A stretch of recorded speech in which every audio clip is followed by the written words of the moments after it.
So we're live.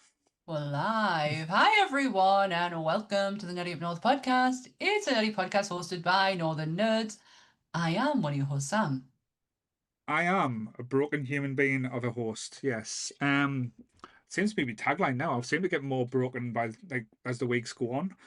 So I don't know. Maybe that's me kick now. It's like Paul is slowly becoming a mess of a human. But yes, I am the other host, Paul, and we're joined tonight. How do we introduce this fellow human being? He is one half of the overlords over at Top Grumps. He is Oh, also one half of what can I call the probably the second classiest podcast we do what's behind your first? Wonk, of course. Ah, That's Yeah. right. that Wonk is the high like the bar. Then it goes Anime Club because Phoebe's on it and she's quite posh and southern. Yeah. And then And Nerdy. then us plebs at the Probably bottom. probably monsters than nerdy because like we keep getting wrong from. Actually, we get more wrong than bloody Top Grumps lately. But how are you, Chris? How are you, sir? I'm, I'm good yourself. Just joking. Yeah, we are Wow. professional, Chris. Uh, Talking yeah, away there, and he can't I even. just took a vape as I was going to answer. But yeah, I'm really good. I had fun yesterday going around Newcastle Comic Con with you and seeing how the sausage is made and that. All the sausages made, but yeah, um, Yeah. yeah, because we wouldn't have been able to announce this on the podcast last time because we didn't know about it. So yes, Mm-mm. this week we got how do we put this? Like, there was a post put out on social media that Monopoly were looking for content creators, people to kind of help showcase the events type thing. And me being me went, they'll not pick us, but let's see what happens. So I sent an email just telling them a little bit about us, what we've done in the past. And yeah, got an email back saying, let's talk more. I thought it was spam, not gonna lie. I thought it was like someone after me details because they wanted a secret meetings. I was like, this sounds dodgy. So I messaged Sam going, is this dodgy? She went, no. So I trusted Sam. Sammy was the one I had faith in.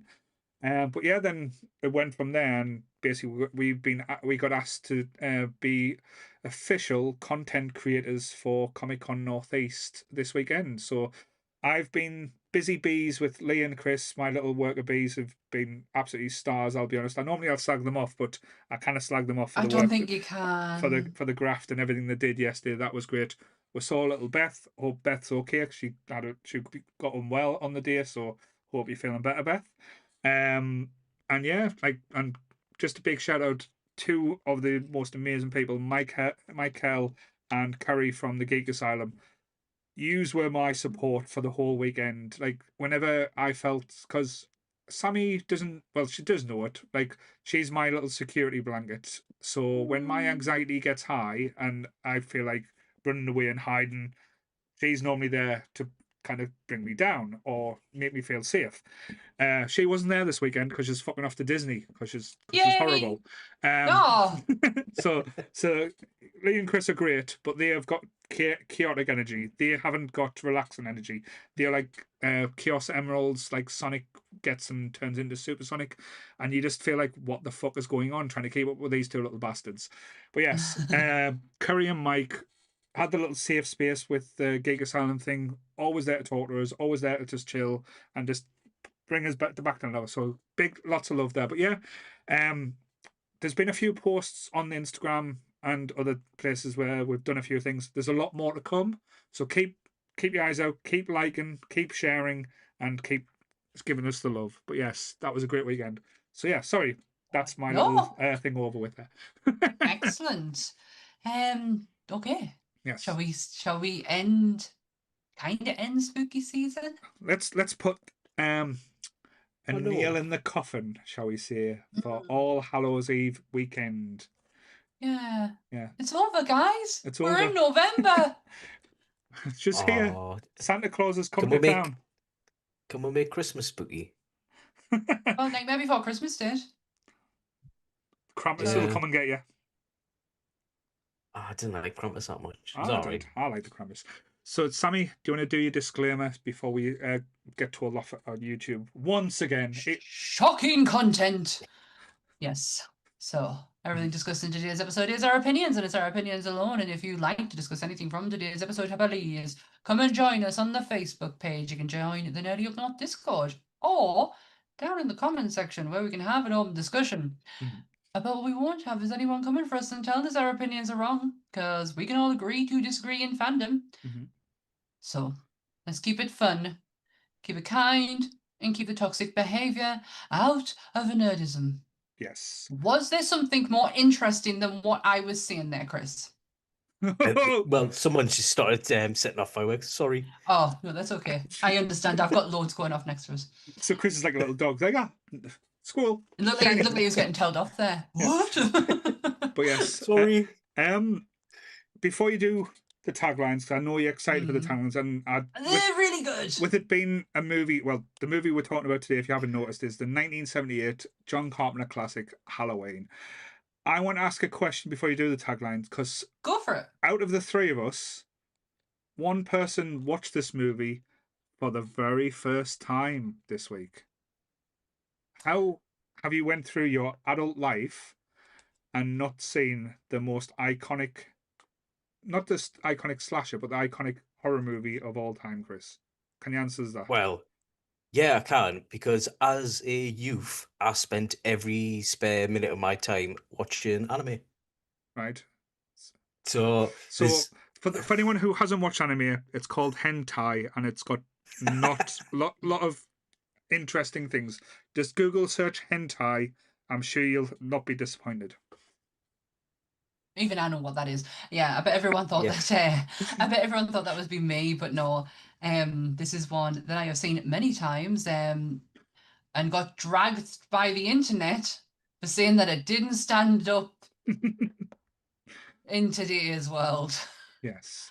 Yeah, that was a long time ago. That was a different. That was a different Sammy. I know you've I know your opinion's different now, but why didn't you think back then? Not now. It's different now that it didn't stand up. I looked at horror completely different to how I do now. I probably look at movies completely different to how I did then. There was lots of I wasn't looking at the work behind it. I was more focusing on shapes, colors, and it can potentially come across as a bit boring. This movie is anything but boring. But that's how I was feeling back then. My world was consumed with superheroes, Star Wars. It wasn't how it is today. No. Very different. Yes. That's fair. So, Sammy, I know you're bursting out the seams to get them out of you. So give us the I'm trying to burst out this freaking jumper. Jesus Christ, this was a bad choice. It's woolen. Like, it was so warm. Yes, the taglines for this movie are absolutely brilliant, and I believe that some of these might be taken from DVDs of re-releases, so just bear that in mind. Yeah. The first one. The trick was to stay alive. Right, okay. Hey! Because Halloween. Because Michael's going to come and stab you with a knife. Trick or treat, motherfuckers! The night he came home. That's the more famous one. Yeah. That's the big one now. We can hear it. You can hear it in like the trailer guy's voice. The night he come home. In a world. Do you know, it's so funny. I actually have watched so many videos on that guy, on the voiceover guy, because he is, whenever I watch anything graveyardy wise, his always comes up, and they always do a backstory on him because it is like a tale of like discovery. Like nobody knew who he was. He has never said in a world. Yes. So next one. He's come back. Back again. Guess who's back? Michael's back. Stabby, stabby, stabby, stabby. Yeah. The one, the only, the classic Halloween. That was a re-release That's gotta be a trailer. re-release. Yeah, that's a re-release trailer. I'm gonna say this, how it looks and how I have taken it down. The night he came home. Right. He was in capital letters. He was screaming at us. The next one's the same. The he is in capital letters. He come home for Halloween. Yeah. It's just a description, that, isn't it? Mhm. Yeah. Everyone's entitled to one good scare. Right. I think Oh, that's they said that in saying the film? Bonus point for who said it. The gravedigger? Fuck Is no. it? no, It's a policeman. the police officer. Oh, yeah. Um, Because he I'm walks gonna up leave behind that. Laura when Michael's hiding behind the bush, being all peekaboo with her. Yeah. I'm gonna leave that next one for last because that's probably my favorite. Let's celebrate the horror. Fuck off. Yeah. Next, you're gonna love the next one then. Happy Halloween. Isn't that number 3 though? Happy, happy Halloween, Halloween. If Silver, it had Silver Shamrock. Shamrock. I was gonna say if it had Silver Shamrock. Silver Shamrock. Silver Shamrock. The trick is to stay alive. Okay. And the last one, which is I think is my favorite, and I hope I don't butcher it. Trick or treat, or die. Or, I kind of like that one the best. or die. No, Trick or treat, motherfuckers. who said that? Oh. Was it? It said it's ducks. Oh. Surprise, motherfucker. No, Surprise, motherfucker. I'm sure Busta Rhymes says it in the Revolution or Revelation or Oh, possibly. I have Resurrection. Resurrection, because when he goes trick or treat, motherfucker, and does like a karate kick, and starts Busta Rhymes starts kicking Michael Myers' ass, which again, I have only ever seen that movie once, so bearing in mind I've probably never seen it at all. Yeah. They are the taglines for this movie. Where do we even start? I have abundance of information. So we'll come to the facts and as we go through it. Yeah. Questions. So again, I know this is probably stealing both of your facts here.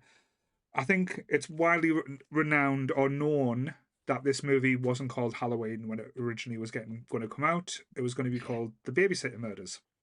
You just taken Chris's fact. I've got one more. Okay. So that's a widely known one. Yeah, that I is thought like, that's all you had. No, because they even created posters. The Babysitter Murders posters were made in the past as well. Do you think Halloween would have stood the test of time? Because I'm not saying the film, like, well, if you speak to my wife, she's got a different view on this movie than I expected.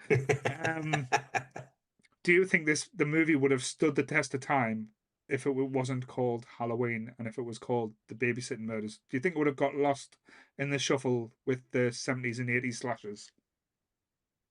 No. No.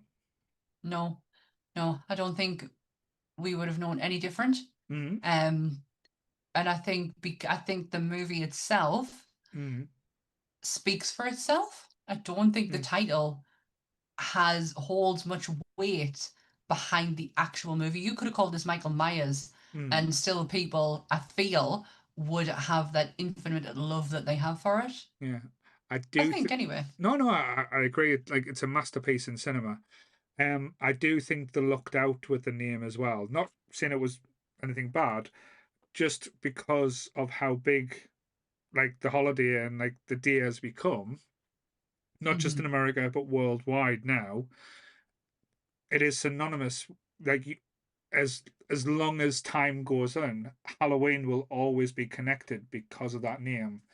I'd say, in about 100 years' time, I can't see people still talking about the Babysitter Murders, but because of called Halloween, that's never going to go away. And I think that's very, very not lucky, but so clever and intelligent to move it that way. And the fact that nobody had done that before is crazy.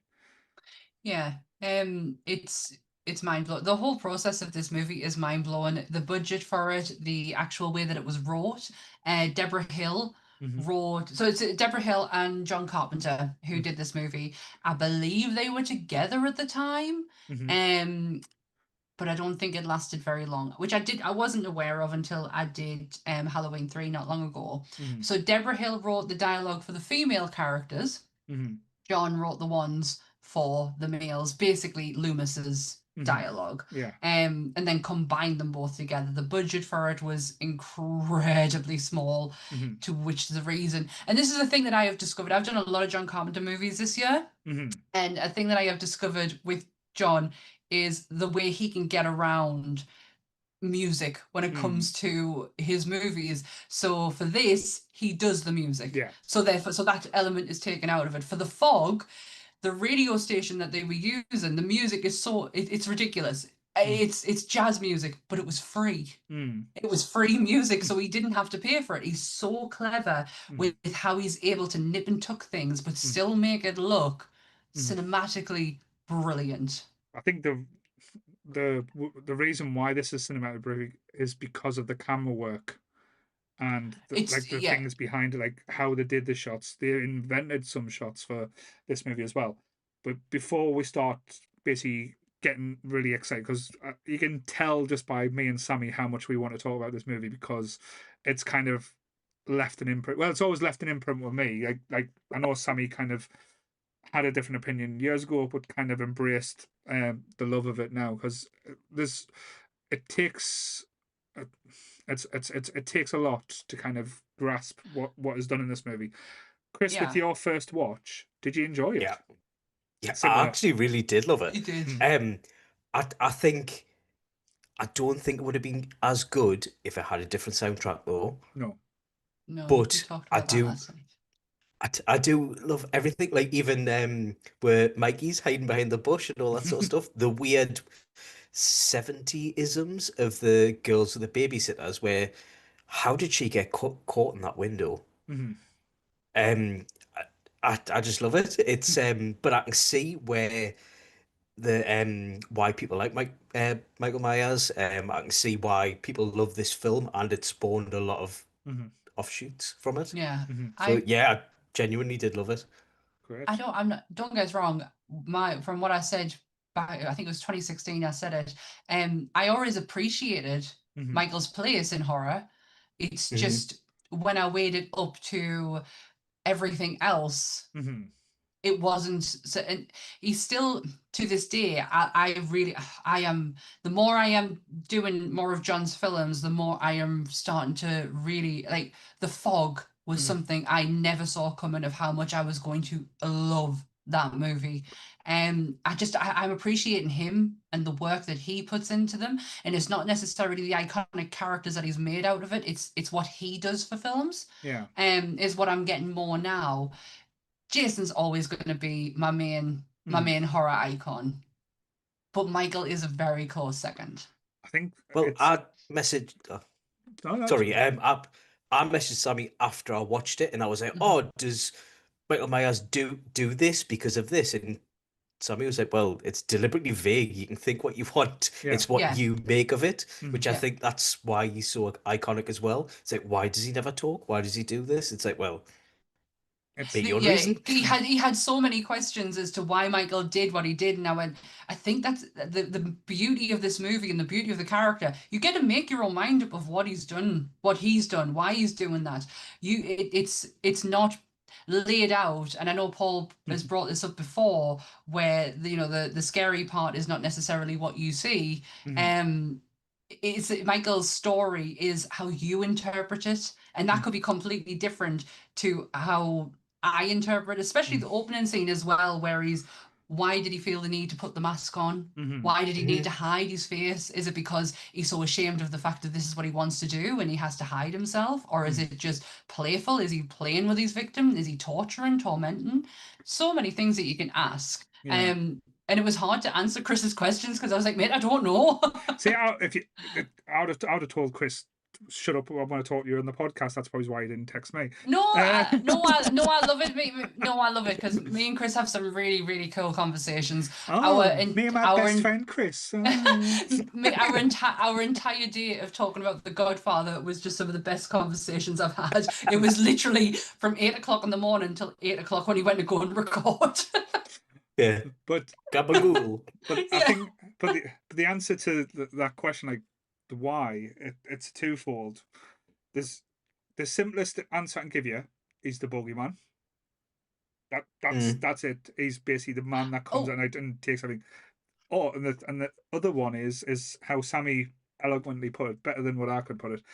It's the not knowing. It becomes more scary. It's like, um, what you don't see on screen or what you see going on in different aspects and like different things as well. Um, it's like the glimpse. Did you see him or you didn't see him? Is it part of the imagination? Is it part of like trauma that like people will go through that they see these like things or what go through?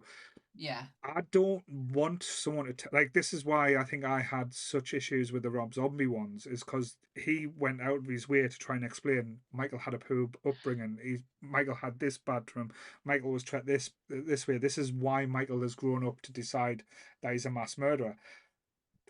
You don't need to know that. Just you know that there's someone out there who just wants to do what he wants to do. No reason, no rhyme, and will just kill anything. Like could be man, woman, child. No, no empathy, no fear, no shame. To me, that is the scariest thing you could have. What on earth? There was an episode of BBC cop show called Luther, where one of the episodes was a serial killer called. He was like portraying a like an urban myth from London, but the scariest thing on the episode was he was video like taping himself knocking on doors, and it was basically the first person that answered the door was going to get killed.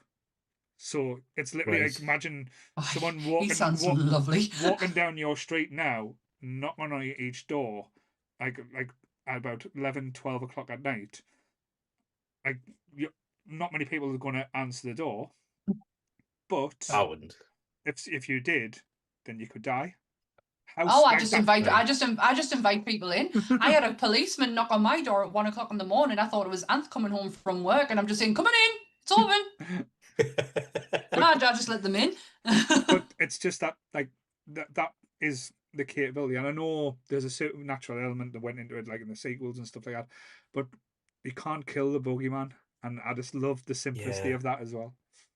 But there's the oh, sorry. Do you know when you see most villains or baddies, you can see the motives, you can see why they're killing people, like Freddy's feeding on the fear, all this sort of stuff.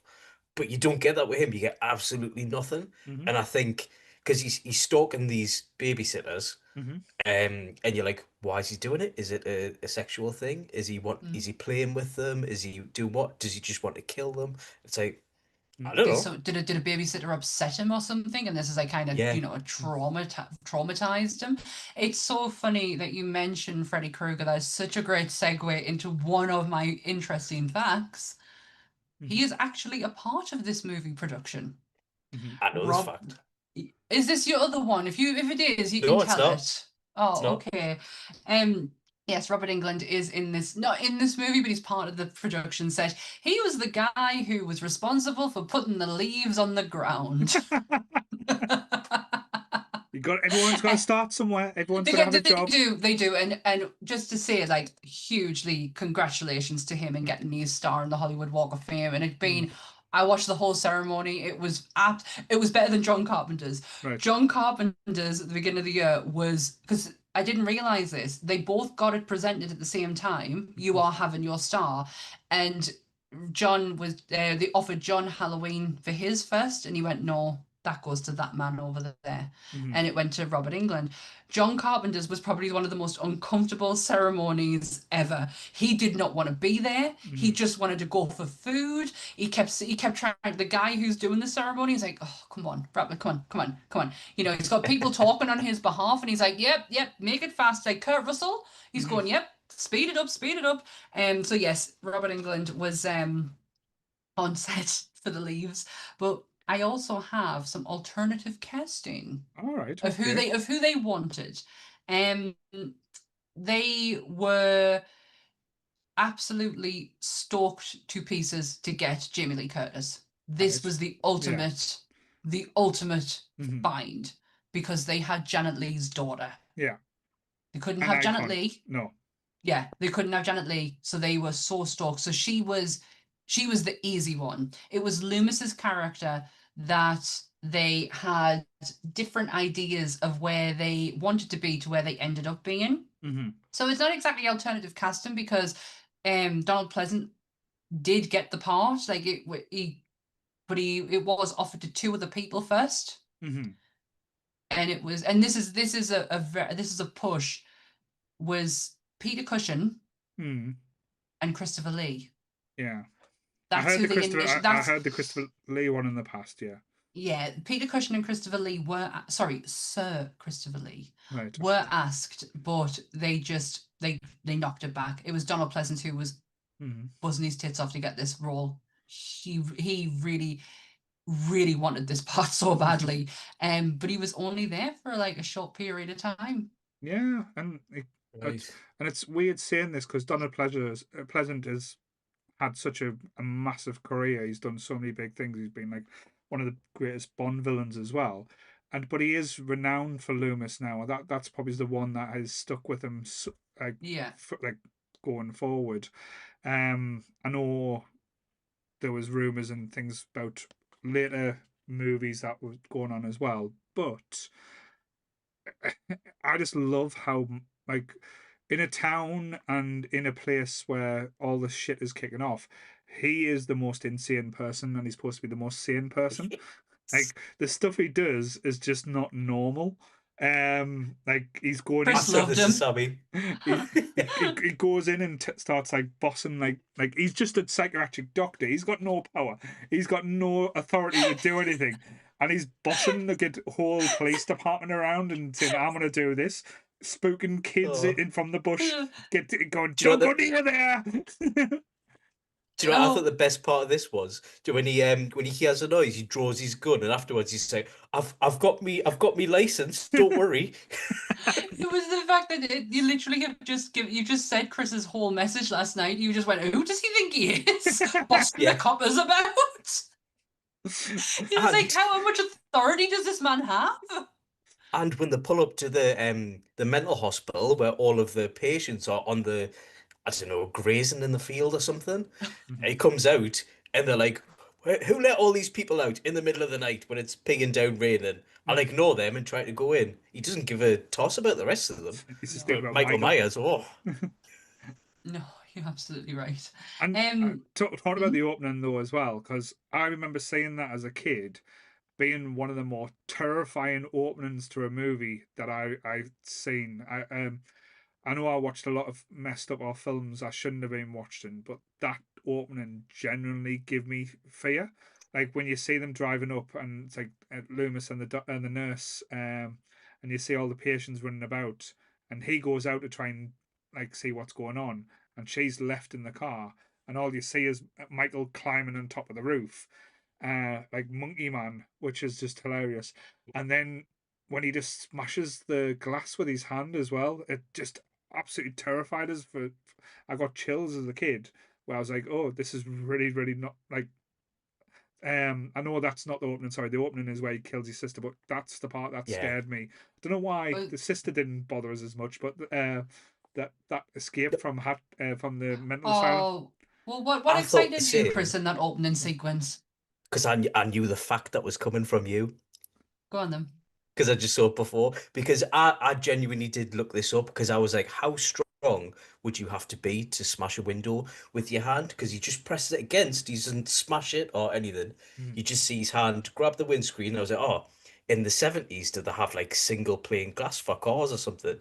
But apparently he had a wrench or a spanner in his sleeve there, and it was painted flesh coloured, and that's how he could press it. That's not the other fact, by the way. Sorry, I just talked about this one. Because I was like, how that he's freakishly strong, like to the point supernaturally. Because have you ever tried to break a car window? No. No, I can dare say I have never tried to break a car window. Oh, what dodgy stuff has Chris been up to? Why have you tried to break a car window? I don't think we should talk about that. Have you got a Michael Myers mask in your back room there? But yeah, I knew about the wrench because you can actually see it when they start doing the high definition cuts versions. it'd become a little bit more clearer. Like a few pauses and Oh, stuff. I wasn't really paying attention to like, I'm just like, movie magic. It's just me. No, Chris was excited over the boobs. All right. Yes, I was. They were It was proper 70s boobs as well, weren't Yeah, yeah. Hey, hey, What? they were impressive. Yeah. PJ Souls' boobs are fucking fantastic. The three ladies in this, PJ Souls, Nancy Keys, and Jamie Lee Curtis, how they are friends with Annie is just beyond me. Annie's a cunt. She is I'll say it now. awful. She is absolutely awful. Nancy Keys, who is actually her real name is Nancy Loomis. No, she changed her name to Loomis. She's professionally known as Loomis, but she right. changed her name for this Right. to not be confused Right. with the character of Loomis. Right. I thought after the movie was made that she changed it to Loomis. I was like, oh, trying to cash in there, love, aren't you? No, she's a John Carpenter yeah, she was in regular. The Fog. She was in Salt and Precinct 13. Yep, that is correct, and also Halloween 3 as well. Yeah, she played the wife. She played Tom Atkins' wife. She's got one of the most irritating voices in Hollywood. Apart from in The Fog, actually. She was in The Fog. She was actually the first time. That was the first time I looked at her and went, "You are a likable character. I can get behind you." But yeah, the three main ladies in this, I absolutely love them. They're the epitome of 70s movies, not just 70s horror, just 70s movies. I would fit in a Russ Myers movie. I don't think anyone would fit into a Russ Myers movie. no, I bet that's the first time a Russ Myers reference has ever made it on the Nerdy Up North podcast. It took 4 years. Yeah. If you like boobs, Chris, go and have a look. That reference went completely out of my head. Yeah, as a lot of things do. So, who was Michael again in this? Because it's played by a few people, isn't it? Tony Moran is the young one. Nick Castle. Nick Castle, is he just the predominant one? I think until they take the mask off him, because I don't think it was Nick Castle when he got his mask removed. Because this was, I might be wrong. This might be the only one where, other than the new ones, where you got to see Michael's face. I was surprised at that, to be fair. But to be fair, there wasn't meant to be a sequel, though. That's the thing. When, again, I know we're talking about the 1978 classic, but this was supposed to be a one and done. There was no... Oh, yeah. John Carpenter had no interest, and that's why he wasn't really involved with making any other ones.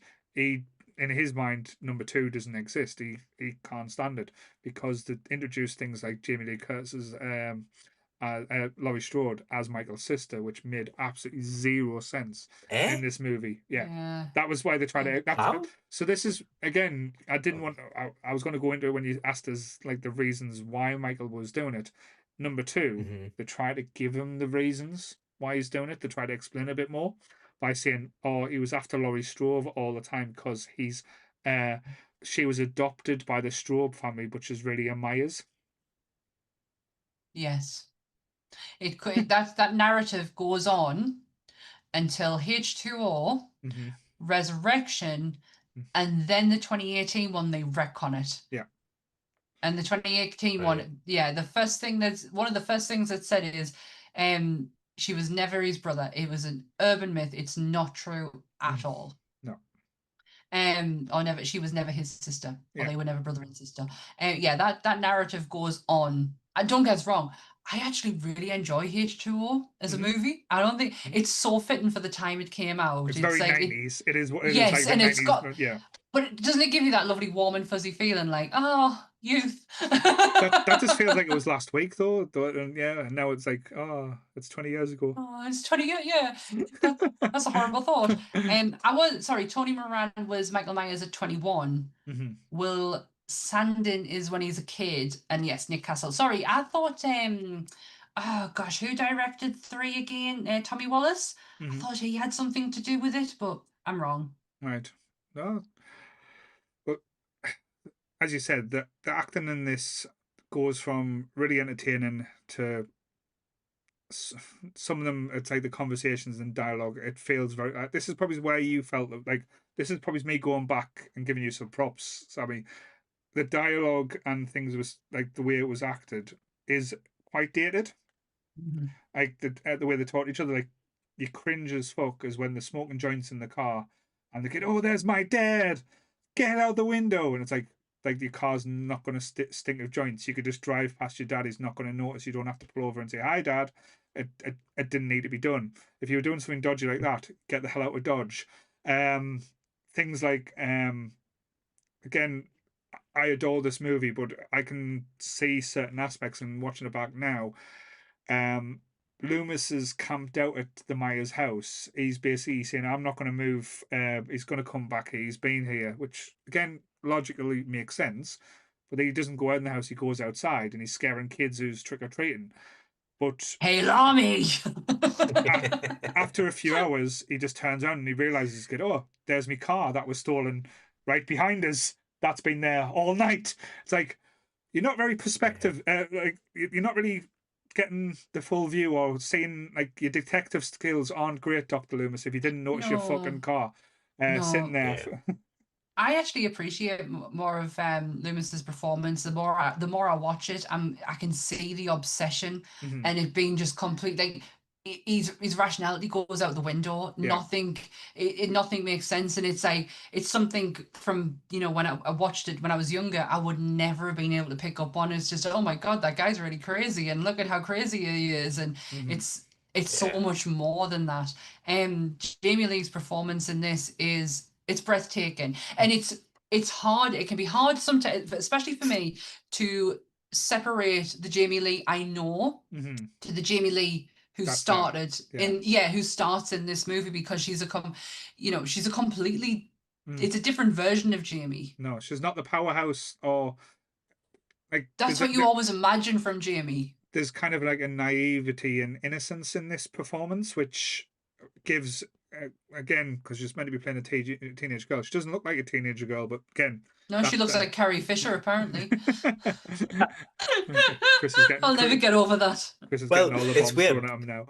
because I was like, I know Jamie Lee Curtis from Freaky Friday. And I love that, Chris, because I love Freaky Friday. So I love that. No, but I know we see Jamie as this like massive powerhouse of an actress. So to see the vulnerability, like to see her in a vulnerable state and it to be all stripped back. Like my first encounter with Jamie Lee is Trading Places. Yeah. That's the first time I see her as is it Ophelia, and she is no shit. Literally takes absolutely zero shits from everyone. Completely knows where her life is, and to see her being, and it's just it is so wonderful to see everything just stripped bare.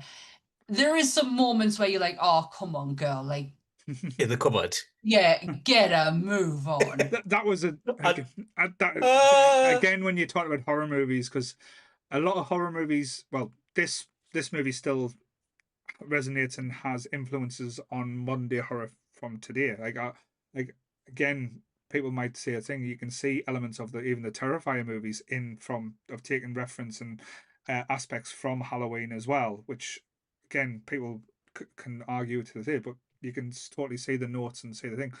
But the fact is that the tropes that always will be there. I'm not going to say that Halloween kind of started them, but it definitely enforced them. Like, oh, there's a killer. I'm going to run inside a house. I'm going to run and hide into a closet. That's just the only place I could hide, and there's no escape. It's like the most stupid place to go. Like the victims, like Jamie Lee Curtis, I love it a bit, but again, Scream takes the piss so badly because, like as you said, it's just every bad mistake or like wrong decision you can make in a horror movie, they all make in this movie, and it's so entertaining to watch because back then we hadn't seen this trope a million times. We No. hadn't seen these things happen a million times. After this, it's like this formula works. We are going to carbon copy it. And again, I love 80s horror. I love 90s horror. I go back and watch it now and tell me that they weren't influenced at all by Halloween, and I will call you a liar. Oh, 100% Halloween. The tropes that you mentioned, they have been absolutely carbon copied, used and reused and reprinted and done over and over again until you've flogged the slasher genre into oblivion. Um, absolutely. But what is so fascinating and something that I learned a couple of years ago is where John gets his influence from for this movie. So this is defined as, or could be defined as one of the first slasher movies, when in actual fact it's not. No. But what it is heavily influenced by is 1974's Black Christmas, Right. which Yeah. blew my mind. I did Black Christmas on the first year we did Monsters, and I could not say after watching it, oh yeah, you can see where the influence comes from. It's not until you start to break it down and you can really see the similarities between the two. It's not like on the nose. This is, but there is some definite, like, it was John Carpenter who asked the director, Bob Clark, what would you do as your sequel for Black Christmas? Right. And that's where the conversation started, and that's where he got his influence for Halloween. The killers are both unknown. Yeah. Oh, go on. I was just going to say, just because I know you're probably dying to say it as well. So what is the original? What is the OG slasher? I can't remember. You I know can. There's two films. There's two films because it is highly debated which ones. And we've debated it before, and I can't remember. Hold on. No, keep talking. Well, one is your favorite film. Oh, that's fucking Psycho. Exorcist. Oh, Psycho, of course. But you said something else? Yeah, but when we looked at the dates for the films are like months apart. So again, I'm not going to argue. What was the other one? Peeping Tom. Peeping Tom, that was it. That is the one that's regarded as, because I think it was released before Psycho, as the first slasher. They were both released exactly the same year. Yeah, same year. 1960. Yeah, so, but I think one came out just slightly before. But if you think about it, they are both getting made at the same time. So again, I'm not going to go, haha, you're wrong. But split hairs over that. Yeah. I'm not that. I'm not a. Well, okay. Actually, I'm going to. Yeah. 2 minutes. Yeah. I know the release date for Psycho. Mm-hmm. Oh, Peeping Tom came first. Yeah. 16th of May, 1960, and Psycho comes out on the 4th of August, 1960. That's I knew Peeping Tom came out first, but I wasn't going to say because when we had the discussion before, I did look back. I was like, I can't, like, for a few months. Fuck that. I'm not saying just because it was released the first time. We don't know when the idea came out, when it was wrote, but the idea of the slasher movie, the premise, because I often laugh, and we'd had this conversation when we were doing top 5 slashers on the Instagram, where people were going off it in, how can you say this movie is a slasher or that movie is a slasher? When you think about a slasher movie, it's a very simple premise. It's not complicated. It's basically one person hunting down another with either a sharp implement or like some kind of weapon like that stabby or kind of in the shadows, and there's either a final girl or a final boy. One last standing. That is, in the basic terms, what a slasher movie is. So I think the most controversial one that someone mentioned, and I thought about it, I was going to kind of call that a slasher, but if you thought about the premise, it kind of fits the bill. Predator. Even slashy stab. Yeah, so he's I'm gonna I have to disagree. So Arnie's not a final girl. No. Alien then? Alien? It's a beast stalking in the shadows and Disney slasher now. Yeah. But that's the thing. Disney slasher. Yeah. But do you think I'm going to see that at Disneyland? I hope so. Have a go on the forklift arm thing. Xenomorph. But like, but I'd say sci-fi is like, leads us in the chat. Sci-fi is not a type of movie. Sci-fi is a generalization of a movie. Like horror is a generalization of a movie. Slasher is a type of film. it's not. Well, it's a subgenre. Yeah, exactly. So you could have a slasher in sci-fi. You could have a slasher in Well, yeah, like a Jason went to PG-13 movie. space. Like if you think about there was a teeny comedy one called Freaky, which is basically a send up of Freaky Friday, where Vince Vaughn swaps bodies with his girl, Yeah, and he's a serial killer. But that's a good Vince Vaughn movie. yeah, Not the other one. not the Sorry, original Psycho Lee's. that Chris and Lee said that with. I can see them. What defines Mhm. a slasher movie? Slash. I'm gonna slash. No, Mm. I can't say that. Sorry, that's from Scary Movie. I'm gonna slash. Okay, I'm not going to say it. A slasher movie is a horror subgenre defined by a killer, often masked, who stalks and murders a group of people, typically with bladed weapons. Well, key elements include a high body count, a focus on violent scenes, and a final girl who survives to confront the killer. The victims are often very young adults who are punished for perceived misbehavior. That's Alien. It's Ripley? literally just Mask, Predator. So I've just again because Lee said it in the chat as well. So I'm going all sorry Jake AI. I've used chat GTP. Would you class Predator as a slasher movie? Well, generally classed as a science fiction action horror, the 1987 movie Predator contains elements and follows a structural framework that is very similar to a slasher movie. So it has elements. It's not directly saying that it's of the slasher genre, but it certainly has elements taken from the slasher genre. Yeah, but that's the thing. That's the differentiation. It's like, where's the line? Where's the line where you see it? I think Yeah. to part of define the slasher as well, the killer has to hate teenagers having sex. No, that No, you can't. No, because sex isn't part of it. but yeah, what do you think Jason's mum was killing people for? That's Friday the 13th. Not all ideas like Scream wasn't because of sex. It was because the movies told them to do it. But she had to, in order to to actually kill her, they had to have she had to lose her virginity. That's a rule to survive a horror movie, not a slasher. Ah, okay. So well, I see what's going on. Every week, it's the whole ghost thing all over again. My brain is going to be. Do you realize we record these on a Sunday night? It's the end of the week.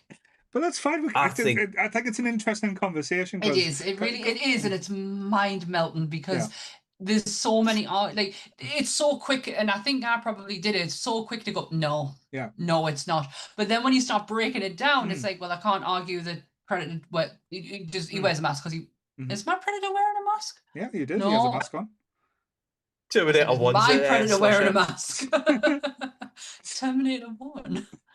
He wears it. He's just in the chat. He's got a gun, not a machete or anything. But it's a weird one, as I said, because there's elements of different types of things. Like it's like talking about like the horror genre all over again. It's like, oh, that's not a horror movie. This is like anything can be classed at it. Like it's like there's no line. Everything blurs into one. It's just like be a bit like have the open mind to ask the question and go, okay, we'll go down this route.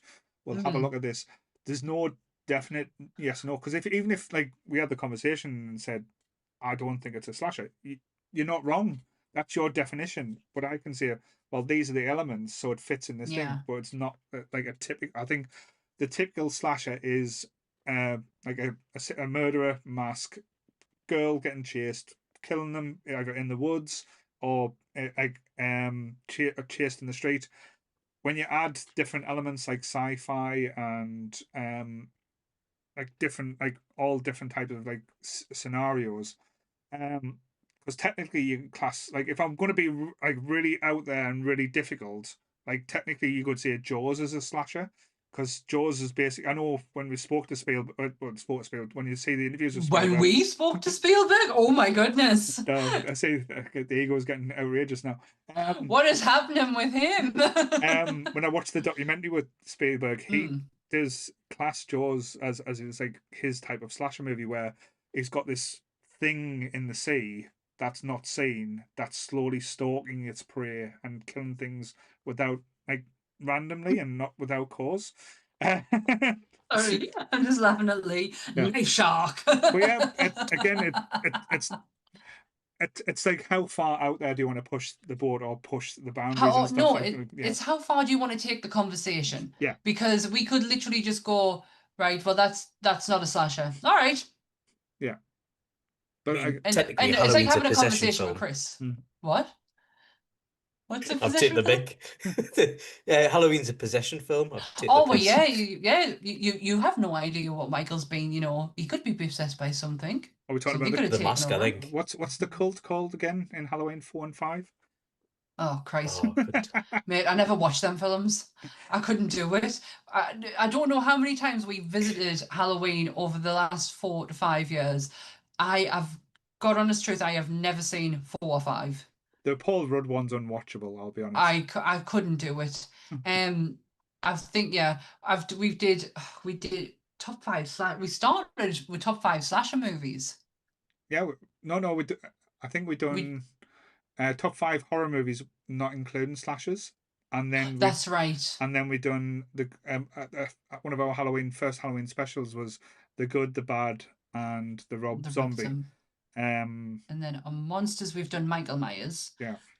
I could not watch them for that either, but could watch the last 2. Mm-hmm. Where Evil Dies Tonight. Evil Dies Tonight. Yeah. Oh, let it die. Decent films like Leprechaun 6 and 5. Which is a possession movie, but yeah. I can't wait to watch the Leprechaun movies. It's not something we'll do for a very long time. No, I've never seen them. We'll watch Back to the Hood the other day, and it was. Is it still Warwick Davis all the way through? Yeah, this is the last one, the 6. Right. With Warwick, yeah. Jennifer Aniston, the first one though. Yes, and her old nose. Yes. Forgot about that. Yeah. Oh. I only say that because of Rachel. But to go back to my point, Black Christmas influenced this movie. Yes. Sorry. That's all right. Because there was a new. I wanted to get that out. I didn't want to go too far without having that conversation. No, it's totally cool. Honestly, it's a mind melt one because it's a hard one to have a conversation about because you're just going to upset everyone. It's not about upsetting. I think if people are getting upset by that conversation or question, are you really a horror fan or are you just a gatekeeper? That's the thing. Good question. Yeah, because I think there's too many people like out there that likes to pigeonhole or say this can't be that, this can't be that. It's like I'll harp back on to like say talking about the horror movies. It's like Hocus Pocus can be classed as a horror movie. It's about witches eating kids. And we're probably going to get shocking content because I've mentioned kids getting eaten. So yeah, but it's Hocus Pocus. Right, we need to do an episode where we don't mention the death of children and see if that stops the shocking content. We talked about the tree being adventurous last week, and that didn't get wrong. So I even used the actual word as well. Or did I say grape? I said grape. Yeah. Find out on. I don't actually say grape on Monsters. So we'll see then if that got us in trouble as well. Right, we'll find out.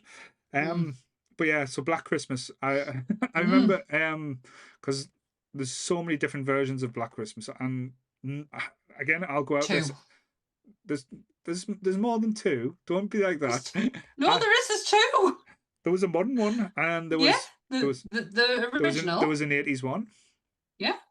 And there was there wasn't because I've done them. I'm sure there's more than 2. 1974. Right. Which is the OG. And Black Christmas 2021. I'm sure there was more. No, that's Black Widow. Shut up. Sorry, it's picking my search engine history up. Black Christmas 2019. It's only 2. I'm sure so. Oh well, I'll admit I'm wrong if that's the case. But it's only because I did it. We didn't realize. Did we do it as a double fit? Because we did Black Christmas at the end of season 1. No, sorry. There's a Black Christmas and there's a Black Xmas. Ah, okay. That sounds with Black Xmas. I'm sure there was. No, 2016 film. No, 2006 film. Oh, that looks bad. Yeah, because there was one. Sorry, I know we're going off tangent there because I was. That's all right. Yeah. That's a cast though, mind. I'm looking at Black Xmas. You've got Lacey Chalmers, you've got Mary Elizabeth Winstead, Katie Cassidy, Michelle Thatcher-Berg. Rest in peace. Oh, okay. No, 20. Yeah. Oh, Am I right or wrong? no, mate. You're What? right. You're right. Mhm. You just got your dates wrong. Right. 1974, Yep. 2006. Right. That's the 80s. Oh yeah. Back to Yeah. And 2019. right. Okay. No, that's fine. Oh, no, you were right. Yeah. Again, I know you're the horror queen. I hate arguing No, with you. no. It's only because I did this, like I said on the first season, I can only remember covering 2, but I predominantly only focused on the 70s one because when I looked at and this is something that I used to do, look at posters and go, fuck no, I'm not watching that. Yeah. Yeah. I did it with a blob, and then look how that turned out. Yeah, so no, you're right. Have that win. That wasn't a win. I say because technically it's not called Black Christmas; it's Black Xmas. But even though I think it was a bit the same premise and the same idea, I think they were trying to be clever and a bit spotty. But do you know what? I'm talking about the cast. I've actually seen the film. I watched it.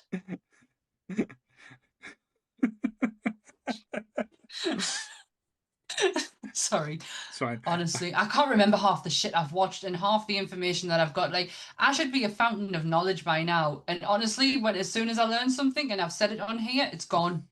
It's absolutely gone. Why is Lee talking about sacrificing us in the chat?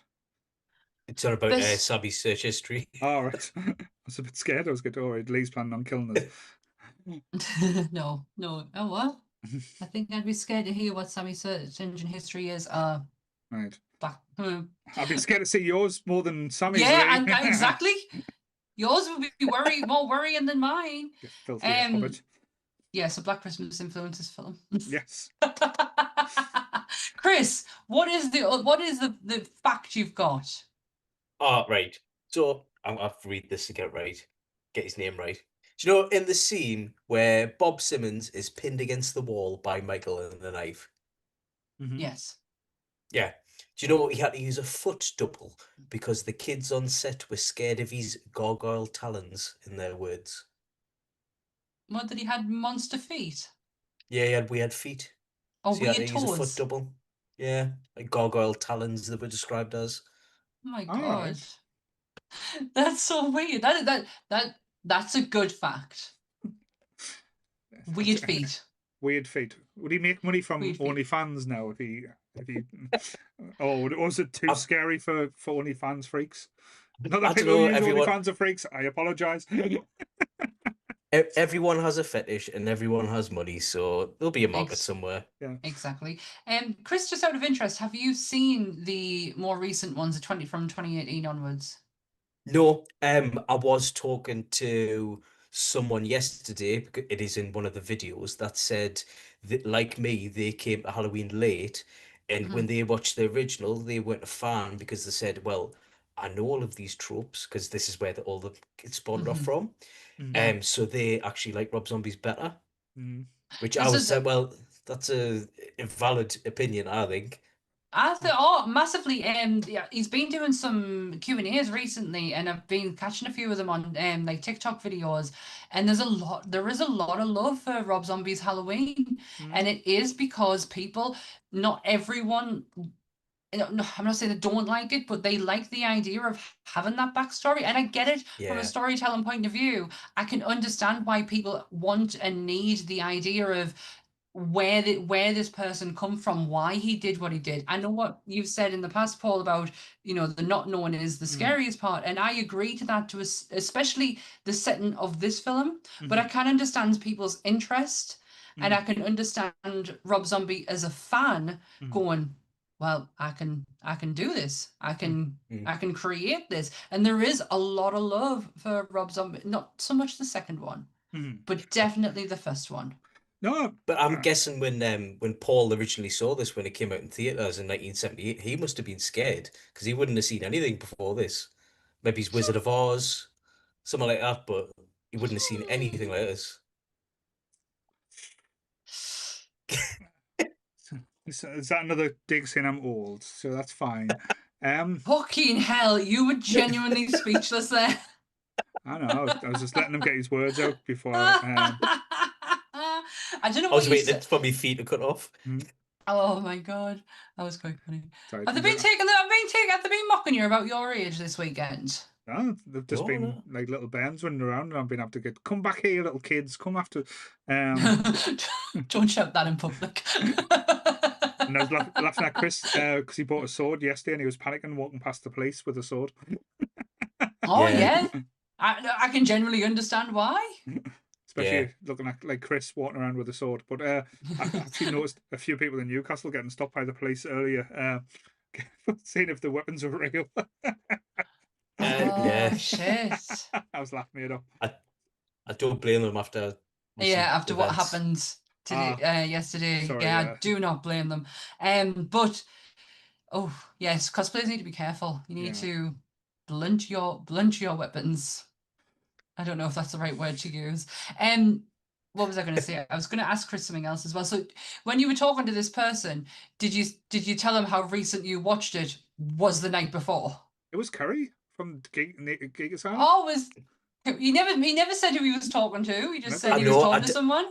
I didn't want to double the minute. But was it Mike? Was it Mike who said he enjoyed them? No. Oh, Mike loves the original. Mike loves the original. Sorry. Yeah, I thought as much. But yeah, Carrie nearly got divorced because she said that. But I get it though. If you haven't seen it, it is a very 70s film. Because I keep having to remind myself, I'm like, this is in 1978 when I'm watching what a 6-7-year-old watched The Thing on the telly.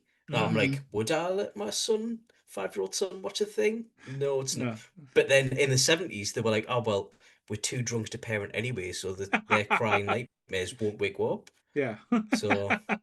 But monster movies were like the Stonehold, like the thing of movies. So I can imagine they would be watching it back then. He did go on, and that is his opening to The Thing, right? He did do the same opening for his. Because when I was watching it on Friday, I was like, hang on a minute, that looks familiar.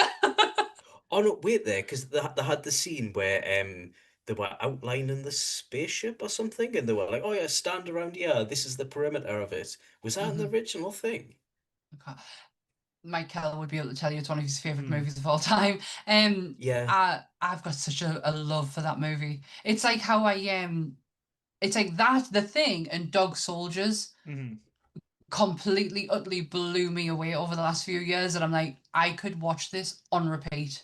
He's the master of like creating an atmosphere or like an energy as well. I think with the energy with Big Trouble in Little China kind of gets you buzzing, kind of gets you fired up.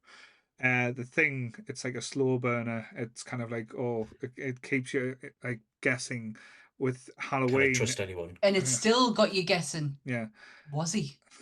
And Halloween, it's just like building up the terror, building up the fear, anxiety is there. And Chris nailed it earlier. It's all to do with like the scores and the music and just the camera angles. A lot of because as Sammy mentioned, there isn't a big budget to do these massive practical effects or massive things. So to get around it and give fears, it was like kind of how like the camera angles were shot. It's like the cameras are always like normally like looking upwards at things, so things always seem bigger than they were, more intimidating. There was a lot of like shots from across the street, so you kind of like glimpsing this. And again, the masterpiece shot at the start is where you see from like the point of view from Michael as well, like the kid. I love that. And how it's like looks like everything's like so weird from like him picking up the mask and his hand not looking real. It almost looks like it's like a puppet hand picking it up and putting it on his face. What gets me is how the audience would have reacted back in '78 when the reveal, when he goes, "Oh, Michael," and then they take his mask off, and there's like a 6-year-old child standing there with a knife. You're like, shit. And again, weirdly as well, how the parents react to that situation afterwards. They kind of stand there looking at him. It's like, oh, they're in shock, or like, why are they not running in the house to see? I said this when we did Jennifer's Body, because at the end of Jennifer's Body, you have the big massive fight between Jennifer and Needy. Needy kills her, and Jennifer's mum walks in and sees her daughter murdered, and the reaction from it is like, is that how you would react? Like, I can't say. I have not walked in on someone who's just been stabbed. I would not know what that reaction would be. But I feel like it would be more than what you kill your daughter's killer's right there. Yeah. Like, reactions are weird. And because you can't put yourself in that position, you can't say that's what that person would do. No, certainly. But it's always interesting though. Like, literally when you're going through the movie and you're watching the movie back, you still spot stuff. And I think I sent you the picture as well because I was laughing my head off. Yes.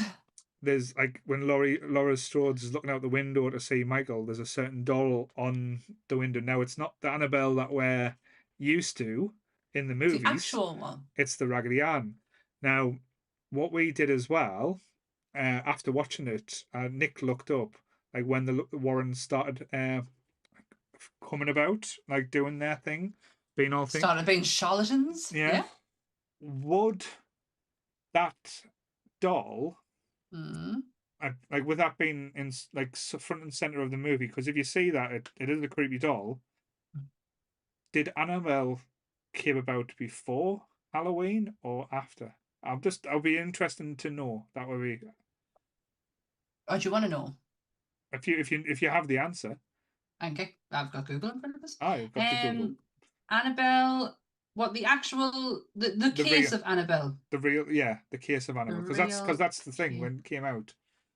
Okay. So I'll be interested if the Warrens saw Halloween and went, that doll's creepy. I wonder if it's that one. That one right there. Yeah. I actually have a photograph of me and my sister sitting on a giant Raggedy Ann doll in Florida.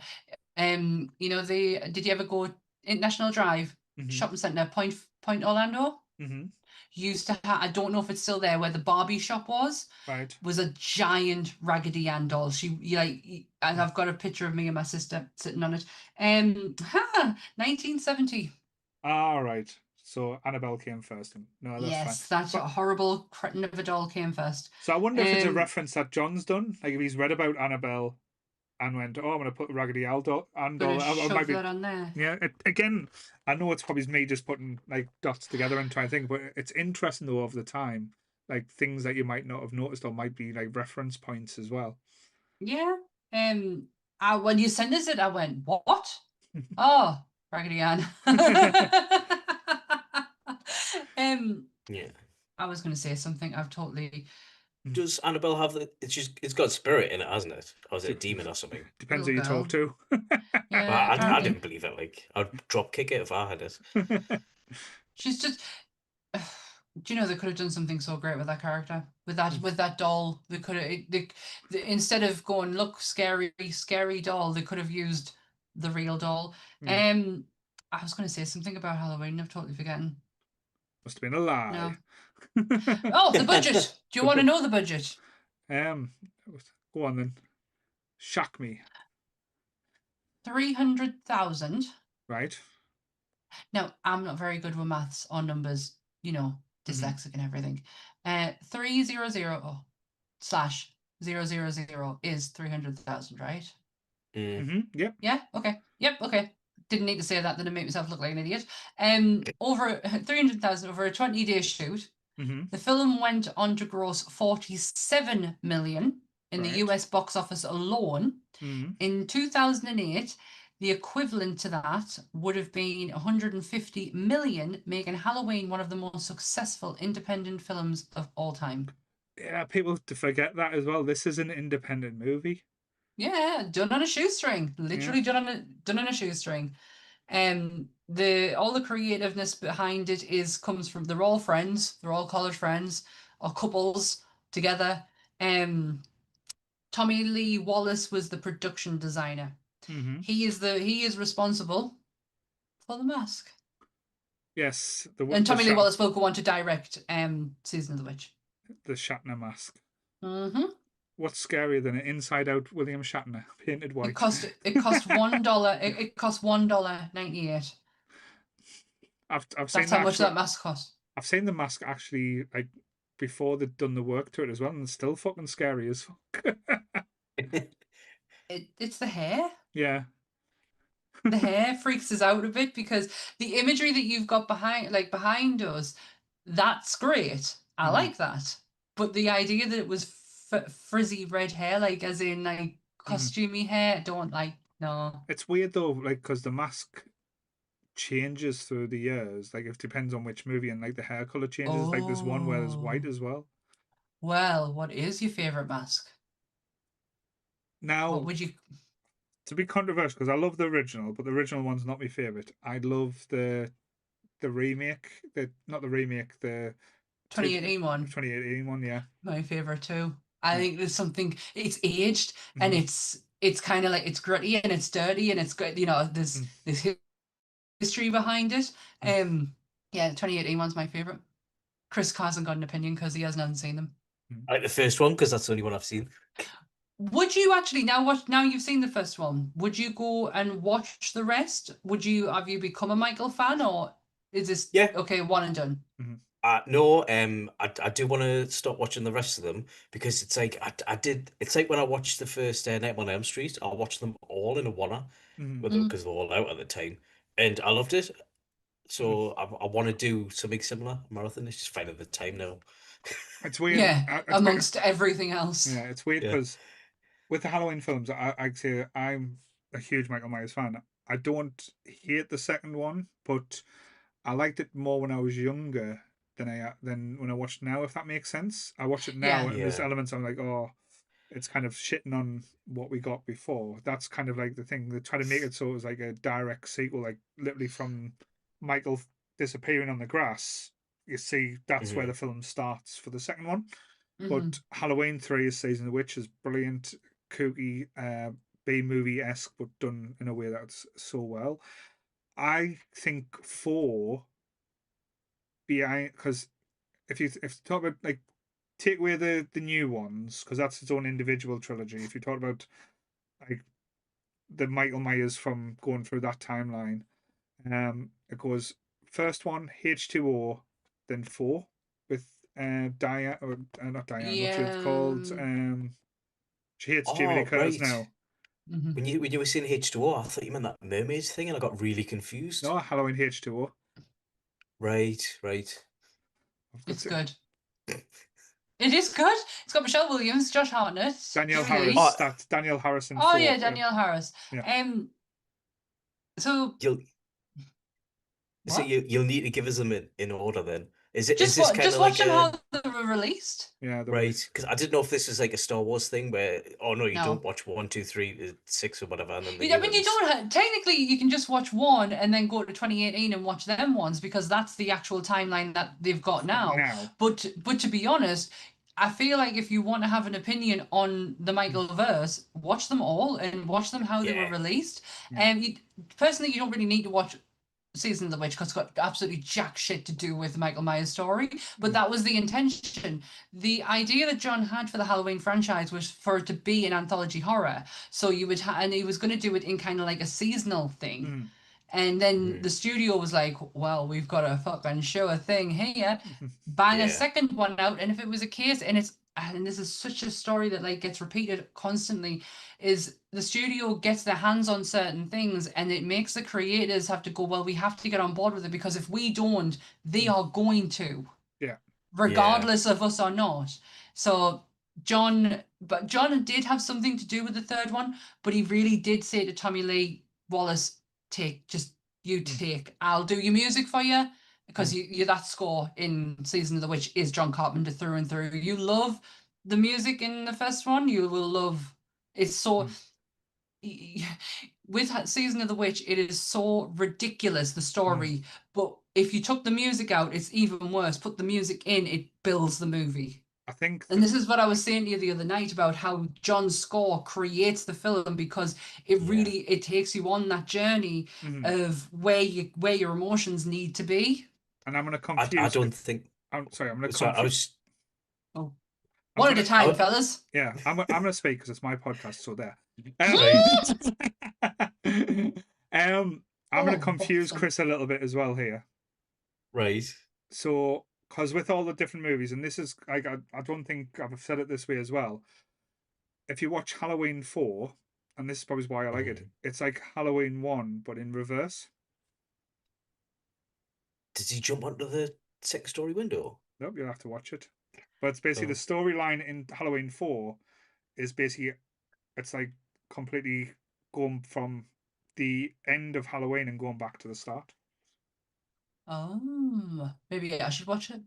I'm not seeing it. No, Chris, watch them as they were intended for you to see them, as they were released, because then you can. But you'll just know that when you come to 2018, everything that you've just watched between 2 and then means absolutely jack shit anymore. That's fine. Go on. Coming up, I've got that. Do you know the horrible break between when you finish work and then you go back in New Year and you're kind of like at a loss and the days all melt together and you just and you've got no idea where you are. So that's the time where I'll be able to watch them then. I think. Do you know what I'm having this thing where I'm trying to, because on Monsters we've never covered Freddy Krueger ever, and it's because I don't have a great love for him. We did it last year. That was a while ago. We did it with Kelly. Yeah, it was a few years ago. And I just couldn't get excited or like, and it was such a shame. To be honest, Kelly. I think you give up after 3 though. You didn't watch 4, 5. I didn't even watch 3. And to be honest, I didn't watch 3. I don't think I've seen the second one all the way through. I've seen the first one, and it is probably one of the most hilarious horror films I've seen in a long time. But again, these are eyes that watched this nearly 10, 15 years ago, and things and have changed for us. So I own them all. I'm trying to get back my collection that I've sold a few years ago, and that was one of the bits that I got back, was the entirety that my sister once bought for us. So I'll probably do it about the same time you do, Chris. I'll do Nightmare on Elm Street at Christmas. Messages when you watch them, we'll talk. I'll talk Michael Myers, and you talk Freddy Krueger. Didn't Discord do a Discord watch along of all the Halloweens? True. Get Beth to watch it and do a running commentary on what scares her. Chris does a running commentary on every movie he watches now anyway. I thought that's what I was getting last night. I was prepared for it. I put Grey's Anatomy on. I was like, right, it's all right. I don't have to really pay attention to this. What have you got, Chris? And then he stopped. I think I keep telling Chris to shut up every time he texts me. We'll talk about it on Sunday. Oh, I don't mind. I love having conversations with Chris about films. I don't. I did feel a bit guilty, so I was like, oh, I'll stop. I wasn't doing anything. I was literally watching Grey's Anatomy. Because if you go on Anime Club, because him and Phoebe likes to know what you think of the film and stuff before, it's like, no, I find out during the episode. This is what we do. And he's like, no, this is not how it works. We just like talking about it, man. Just smell it. Even if it's off camera. Well, I have considerably less notes than I thought I did. Yeah. I did do these like 2 weeks ago, so. But you've got Disney brain now. It's like, oh, it's going to. Goth goes to Disney. It's, Goth goes to Disney. I've got 101 things running through my head, and the one thing that I keep going back to is, what jacket am I going to take? I hate wearing coats, so I'm like, what jacket do I take? So this is what you do, Sammy. You go and find yourself a boiler suit and a William Shatner mask, and you go and haunt Disneyland. There we go. There we go. I go as Michael Myers. I don't think Disney would let me in. See if you get thrown out of France. The French do not like you, Michael. not just Disney. Let's see if you can get thrown out of France. To be fair, though, we could get that done with a few tweets in a few days. Sammy's going to... Oh, I'm not going to say it. You be careful. Red, I've had friends... No, I'm not joking. I've had friends who's going to go to Florida who's been taken down from a tweet. Oh. Never. I bet they were happy with that. I wasn't Florida, it was Vegas, so I want to go and paint Vegas red or something like that. And they were like, because they do... You're going to do what now? Like, they do extensive visa checks and stuff when you go to America. So if your stuff you put on social media shows up. So what you're saying is we gotta be squeaky clean. Just don't say you're going to do stupid Oh. stuff in the country you're going to go to. Yeah. I've got an American visa story, but I'll tell you after. All right. Okay. I'll be interested. Yeah. I'm getting to the point now where I'm not only spooky seasoned out, I'm horrored out. I need a break. Cool. I need a reset. So I'm going on holiday to do that. Certainly. And yeah, so just to wrap it up as well, Oh. because I know this I've talked about it a million times. This is still in one of my top 5 favorite movies of all time. It's always going to be up there, just because of the nostalgia, love, and the film still actually scares us. And a film from 1978 that I've seen, don't know how many times now, and still can make us feel a bit uncomfortable or uneasy, I think is just a brilliant movie. So I'll come to Sammy last. Chris, where would you rate this in like your? I know it's not anime, it's not there, but where would you say in your movie knowledge would you like this movie? But it's in where would I rank it for favorite films? I wouldn't say top 5. Just would you say this is Just like in your wheelhouse of No, movies, where would you put this? Higher or lower end of the spectrum? I would put it higher because it is the original. And you know, when you were saying that you're still scared of it, I jumped a couple of times, and I think that's purely down to the score. Mm-hmm. It kind of lulls you into a false sense of security, and it has Yeah. that many like It's that false jump scares. Yeah, I love and that. then I think it was a window smash or something. I was like, oh Jesus! And I never jump at things because normally when you're watching a horror film, you're like, something's gonna happen here. The music's fading off, but this was like, it was brilliant. Great. So higher end, definitely. Cool. Oh, brilliant. What about you, Sammy? Like being the mistress of ceremonies yourself, where would you rank this in your horror love? In my horror love, it's definitely not in the top 10. Right. I would say just slightly after that. Mm-hmm. I'm not saying I don't have a great love for this or a deep appreciation for it. It's just there is so much more for me that I like better than this. Certainly. No, and I love that about you as well, because not to slay anyone or say anyone out there, the amount of people that do love that say the love horror and thing, they'll just basically wank over this movie basically for the fact that it's got the It's a kudos, horror film, it's got the name. Yeah. And you've got the balls there saying doing what you do and say, yeah, I like it, but I've got another love for other things, and again, that's one of the things why I really respect you. So yes, Oh, thanks. I appreciate that. I hear Chris, but I respect you. Oh yeah, I mean that goes without saying. Do you want to know a fact that I found out? It's not about Halloween or anything. It's the fact that Chris kept mentioning jump scare. Do you know what a jump scare used to be called back in the day? A wet It panty. used to be called the Lewiton bus. So the movie Cat People Right. it has one of the first jump scares in cinematic history. It was from 1942, and it was a woman walking down an alleyway, and she's walking, and all she's doing is walking, and you can hear someone behind her, but you can't, you can hear it, but you can't see it. So you kind of like in her point of view. So when she turns around, no one's there, and it keeps getting more intense and more intense, and the tension is broken by a bus hissing and going past, and that became like a jump scare. So the jump scare was then called the Lewitton bus. Do you know how long I've been fucking sitting on that? That it has been absolute. I have tried every way possible in order to get that out of my brain. And then when Chris kept saying jump scare, I was like, I'm fucking doing it. I need to get this out. So she has exorcised the demons. oh, my brain is clear. Yes. Yeah, I've sat on that for absolute week. I was watching a documentary, and John Carpenter was actually in it because he thinks the director of Cat People was so pretentious, and he was like, he's very opinionated, is John Carpenter, in the best way possible. He's not.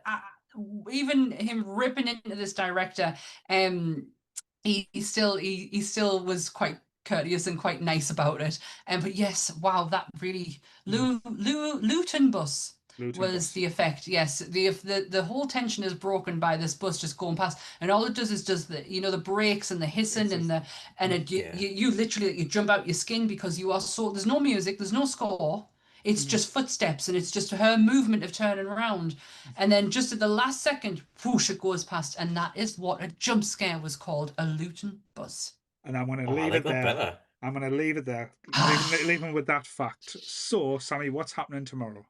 Oh, tomorrow is the Monsters Up North podcast Halloween special, and we are looking at true crime in the movies. I'll apologise in advance. This is a long one. As you may tell, I kind of get tired halfway through because it was such a late one. That's But what yes, she said. we are looking at true crime in the movies. We pick our ones that we wanted to talk about, ones that we felt that were important to talk about. I really hope you appreciate the fact that we don't normally do this, and we don't normally talk about true crime, and enjoy the picks that we've come out for you. So that will be available tomorrow from 10 o'clock on the Nerdy Up North YouTube channel. The audio for that episode and this episode, as long as Paul is not busy, will be available for you tomorrow. If not, they'll go out when they go out. Don't fucking like it because I'm not here. They'll probably go out during my lunch break, so around 12, 1 o'clock. All right. My mate Jean will be happy because she last Monday, Lee, bless his heart, was probably so busy he didn't send us them till later, and Jean kept messages going, when's the episode out? And I was like, as soon as Lee sends them. So Lee, if you are still in the chat, you do not need to send me the episodes tomorrow. I will not be here. No, I'll sort them out. So yes, that's happening tomorrow. What's happening with you, Chris, next week? Oh, well, Tuesday we've got Top Grumps, where we are doing the classic film Lion King, which is Lee's pick this week. That is such a switch from you guys' mind. Like, you go from the likes of the Leprechaun to the Godfather to the Lion King. Yeah, and then what did we do before that? Spy Kids. Oh, sorry. You did that. You summoned my cat. Yeah. I'm just looking forward to the video of Lee being Scar and Chris being Mufasa, and he's like, Chris is like falling off the ravine, and Lee's like, what's it? Hail to the king, and just throws him off. I thought it'd be like, do you remember when Steve Irwin held his baby in front of a crocodile? Yeah. One of them scenes. So, oh my god! Hanging baby Chris over, like Michael Jackson over the side of the balcony. Hey, have a look at blanket. So you, it's my baby. And then oh my god, a baby Chris on Friday, because November's a special month. It's actually Diabetes Awareness Month. Right. So we're doing something special. We're doing an anime called I Want to Eat Your Pancreas. It's okay. No, you are not. So I suggested this week, right? Because I was like, oh yeah, it's a funny name, isn't it? It's about a woman dying of pancreas disease or something. I didn't realize that. So we'll see how it goes. That is a real life thing. Yeah. Very sad as well. So that's going to be fun to talk about. So on the most depressing podcast, I don't know what to say. I can't believe that's a genuine title. I'm looking at the poster now. It's absolutely breathtaking. The poster's like these cherry blossoms and these people, and it's stunning. And then it's "I want to eat your pancreas" written across the. So I watched a little bit before this, and then it was getting in a sad mood, and I was like, I'll shut it off so I can talk about Halloween. And it was just like, oh, this girl is dying of pancreas disease, whatever that is, and she's just like, oh, I've heard this thing where if you eat an organ, it's meant to heal you. So if you've got kidney problems, you eat kidney, and I want to eat your pancreas, and I think it's a love story. But I'm guessing she dies, so it'll not be that long. Well, she's terminal, Chris. Yeah. So I'm guessing maybe. Okay, that's Friday. That's Fun Friday. Yeah, Friday. So that'll be fun. I tell you what, I'm going to love watching you promote this one. I'm going to love seeing how you share "I Want to Eat Your Pancreas." It'll not till posted 5 minutes before it goes live. Probably. Then they've got straw chats on Friday. Yes, there is no countdown to Doomsday this week because I am not here. Can you not film in Disney? Oh. That would be fun, wouldn't it? I am going on the day that we normally record. I'm going to Hank Pym's restaurant, so that would have been interesting. Live from Hank Pym's restaurant. Look at all the big and small food. I just had I was food. they got massive burgers. Yeah, it's a massive cheeseburger. You've clearly been doing your homework, haven't you? Yeah. We're going next year. I know exactly you the same are. thing. But yes. I know. I got excited because you were like, "Oh, we're going in November," and I was like, "Me too." And you were like, "I 2026." I was like, Yeah. Take that long to save for it. But yeah, so that is this week. And on Sunday we are back. With it, like, I don't like. There's arguments about this now. I've seen posts as you and Mate's podcast. What's it called? The thing. The Slaughtered Lamb. The Slaughtered Lamb's doing a discussion. Is The Burbs classed as a horror? I think it's horror comedy, but we are doing The Burbs next week. I did his poll and I said yeah. Yeah. Yeah, I do. And I know I say I'm all horrored out. That is just a joke. Like I could talk about it all day. Hence the reason why I started Monsters of North in the first place. But yeah, it is a horror comedy. I think like, but it's more of a classic comedy from the time, and and again, this is going to be putting it out there because Tom Hanks has made some fucking amazing movies, but I would say it is up there with one of his best films. Tier. Oh, it is top tier because Satan is great. Satan is your pal. If you know, you know. Yeah. Chris won't know because he's never seen it. Yeah. Well, if you are on YouTube, please remember, like, share, and subscribe. Hit the notification bell so you don't miss anything from the Nerdy Up North crew. Thank you to everyone who's joined us in the chat tonight. Appreciate yous. And whoever did the poll, who won? Sammy looks like 62%. Who's lasting the longest? Me! Oh, Christ, honestly, whoever voted for me, that's really sweet, but would never happen. I'd die first. I'm not a survivalist. Zombie apocalypse happens. I'm gone. Bye, guys. Not gonna happen. But thank you. Appreciate it. No problem there. So same bat time, same bat channel. Stay nerdy, everyone. Bye. Bye.